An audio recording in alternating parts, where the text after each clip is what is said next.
Hi guys, it's Mr. Vower here. I'm joining you from my bedroom, as you can probably tell. I'm so excited to be taking part of Drag Queen Storytime. I'm going to crack straight on because I'm really excited about this. Today I were reading Alice's Adventures in Wonderland by Lewis Carroll. Well-known classic. Everyone knows the story, everyone loves it. So let's get started, shall we? Alice was beginning to get very tired of sitting by her sister on the bank and of having nothing to do. Once or twice she'd peeped into the book her sister was reading, but it had no pictures or conversations in it. And what is the use of a book, thought Alice, without pictures or conversations? So she was considering in her own mind, as well as she could, for the hot day made her feel very sleepy and stupid, whether the pleasure of making a daisy chain would be worth the trouble of getting up and picking the daisies, when suddenly a white rabbit with pink eyes ran close by her. There was nothing so very remarkable in that, nor did Alice think it was so very much out of the way to hear the rabbit say to itself, oh dear, I shall be late." When she thought it over afterwards, it occurred to her that she ought to have wondered at this, but at the time it all seemed quite natural. But when the rabbit actually took a watch out of its waistcoat pocket and looked at it and then hurried on, Alice started to her feet, for it flashed across her mind that she had never before seen a rabbit with either a waistcoat pocket or a watch to take out of it, and burning with curiosity she ran across the field after it, and fortunately was just in time to see it pop down a large rabbit hole under the hedge. In another moment down went Alice after it, never once considering how in the world she was going to get out again. The rabbit hole went straight on like a tunnel for some way, and then dipped suddenly down, so suddenly that Alice had not a moment to think about stopping herself before she found herself falling down a very deep well.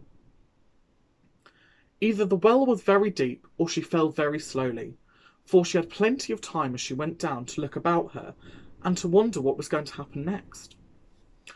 First, she tried to look down and make out what she was coming to, but it was too dark to see anything. Then she looked at the sides of the well and noticed that they were filled with cupboards and bookshelves. Here and there she saw maps and pictures hung upon pegs. She took down a jar from one of the shelves as she passed. It was labelled orange marmalade, but to her great disappointment it was empty. She did not like to drop the jar for fear of killing somebody underneath, so managed to put it into one of the cupboards as she fell past it. Well, thought Alice to herself, after such a fall as this, I shall think nothing of tumbling downstairs. How brave they'll all think me at home. Why, I wouldn't say anything about it, even if I fell off the top of the house, which was very likely true. Down, down, down, would the fall never come to an end? I wonder how many miles I've fallen by this time, she said aloud. I must be getting somewhere near the centre of the earth. Let me see. That would be 4,000 miles down, I think. For you see, Alice had learnt several things of this sort in her lessons in the schoolroom, and though this was not a very good opportunity for showing off her knowledge, as there was no one around to listen to her, still it was a good practice to say it over. Yes, that's about the right distance, but then I wonder what latitude or longitude I've got to. Alice had no idea what latitude was, or longitude either, but thought they were nice grand words to say. Presently she began again. I wonder I shall fall right through the earth.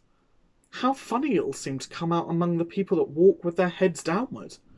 The antipathies, I think. She was rather glad there was no one listening this time, as it didn't sound at all the right word. But I shall have to ask them what the name of the country is, you know. Please, ma'am, is this New Zealand or Australia? And she tried to curtsy as she spoke. Fancy curtsying as you're falling through the air. Do you think you can manage it? And what an ignorant little girl she'll think of me up for asking. No, it'll never do to ask. Perhaps I shall see it written upon somewhere. That's all from me, guys. Thank you so much for tuning in to listen to little old me. I hope you enjoyed that little start of Alice's adventures in Wonderland, and I shall see you soon.